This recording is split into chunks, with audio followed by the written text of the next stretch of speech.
اعوذ باللہ من الشیطان الرجیم بسم اللہ الرحمن الرحیم وَكَذَلِكَ زَيَّنَ لِكَثِيرٍ مِّنَ الْمُشْرِكِينَ قَتْلَ أَوْلَادِهِمْ شُرَكَاؤُهُمْ لِيُرْدُوهُمْ وَلِيَلْبِسُوا عَلَيْهِمْ دِينَهُمْ وَلَوْ شَاءَ اللَّهُ مَا فَعَلُوهُ فَذَرْهُمْ وَمَا يَفْتَرُونَ۔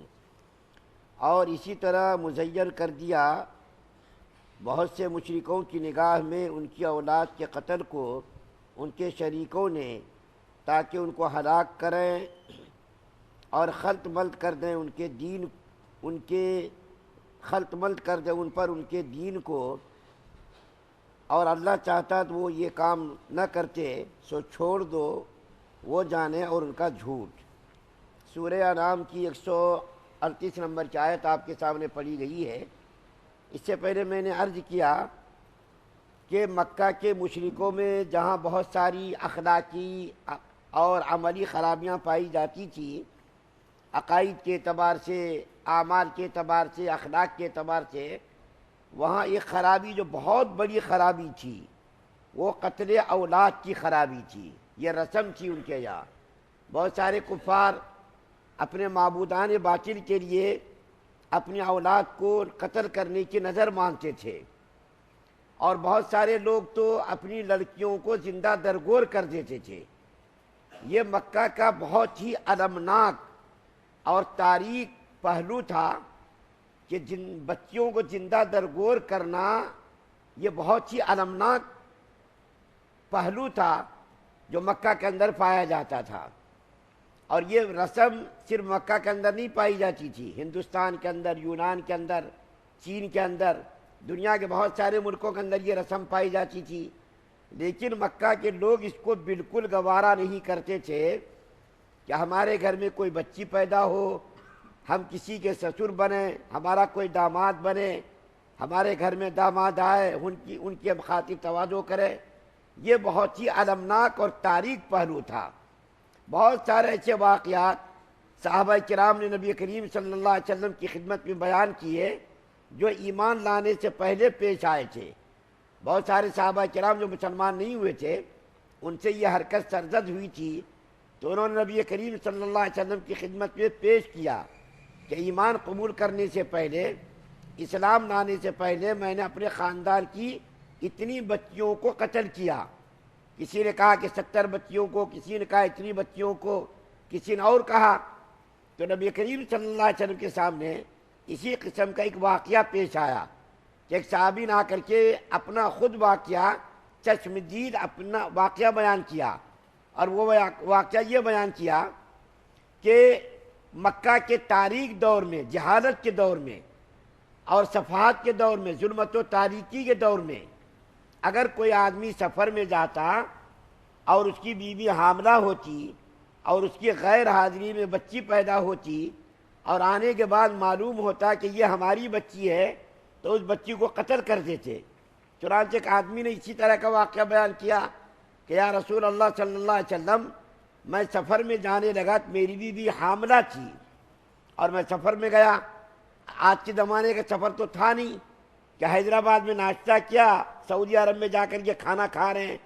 حیدرآباد میں جو ہے صبح ہے، دوپہر کو سعودی عرب پہنچ گئے، 4 ہی دنوں میں حج کر کے چلے آئے۔ پوری دنیا کے چکر لگا رہے، لیکن کوئی آدمی کو محسوس نہیں ہو رہا۔ اس زمانے کے سفر بڑا پرمشقت سفر ہوتا تھا، پیدل سفر، اونٹوں پر سفر، خچروں پر سفر، گھوڑوں پر سفر، تو سالوں سال لگتے تھے۔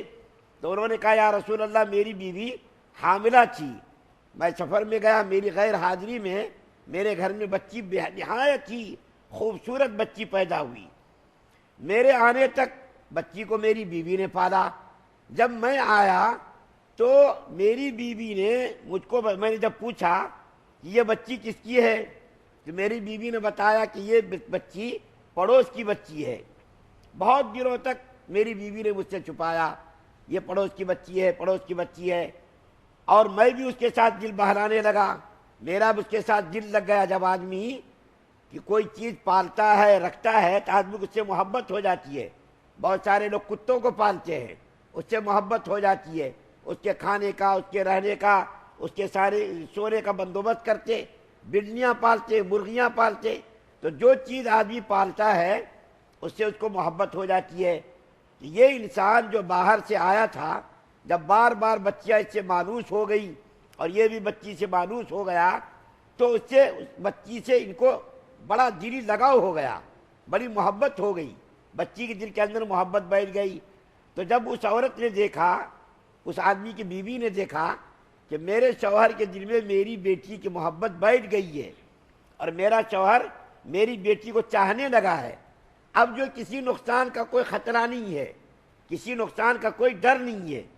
تو ایک روز اس نے خوشی میں اپنے شوہر سے بتا دیا کہ یہ بچی جس کو آپ پڑوس کی بچی سمجھتے ہیں، یہ بچی آپ کی ہی ہے، پڑوس کی بچی نہیں ہے. یہ بچی کیوں ہوئی؟ جب آپ سفر گئے تھے تو آپ کی غیر حاضری میں یہ بچی پیدا ہوئی، تو میں نے آپ سے چھپایا کہ کہیں آپ ناراض نہ ہو جائیں، آپ غصے میں نہ آ جائیں، آپ اس کو زندہ درگور نہ کر دیں.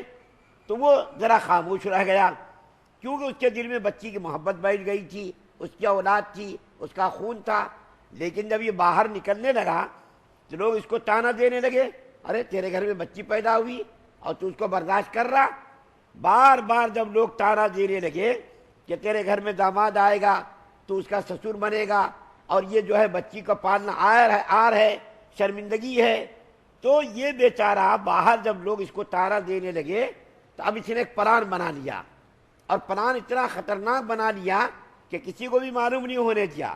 ایک روز اس نے اپنی بیوی سے کہا بچی کو بناؤ، سنوارو، اور جو ہے اس کو اچھے اچھے کپڑے پہناؤ، اس کو کہیں لے کر کے جانا ہے. چنانچہ بیوی نے اس کو اچھے کپڑے پہنائے، بنایا، سنوارا، اس کے بعد شوہر کے ساتھ بھیج دیا. اب اس کی بیوی کو معلوم نہیں کہ میری بچی کے ساتھ کیا ہونے والا. یہ آدمی جنگل گیا، دور جنگل لے کر کے گیا، اس کے ہاتھ میں جو کوئی کدال تھی زمین کھودنے کے لیے. جنگل میں جا کر کے زمین کھودنا اس نے شروع کیا. بچی کو کیا معلوم، بچی معصوم ہے، بھولی بھالی ہے، ناعقل ہے، اس کو کچھ بھی نہیں معلوم کہ تھوڑی دیر کے بعد اس گڑھے کے اندر مجھ کو ہی میرا باپ دفنانے والا ہے. تو جب وہ گڑھا کھود رہا تھا، کتاب کے اندر جو واقعہ لکھا ہے وہ بڑا ہی دردناک لکھا ہے لکھنے والوں نے، کہ جب وہ آدمی زمین کھود رہا تھا تو زمین کھودتے کھودتے جب مٹی اڑتی تھی اور اس کے جسم میں لگتی تھی، داڑھی میں لگتی تھی، تو وہ چھوٹی معصوم بچی اپنے معصوم ہاتھوں سے باپ کے چہرے سے مٹی کو صاف کرتی تھی. لیکن اس کا باپ اتنا سخت دل تھا کہ اس کا دل نہیں پسیج رہا تھا کہ اتنی معصوم بھولی بھاری بچی میرے چہرے سے مٹی کو صاف کر رہی ہے، میرے غم کو اپنا غم سمجھ رہی ہے. اس کے بعد جو ہے اس نے گڑھا کھودا، گڑھا کھود کر کے اس نے اس بچی کو اس گڑھے کے اندر ڈال دیا.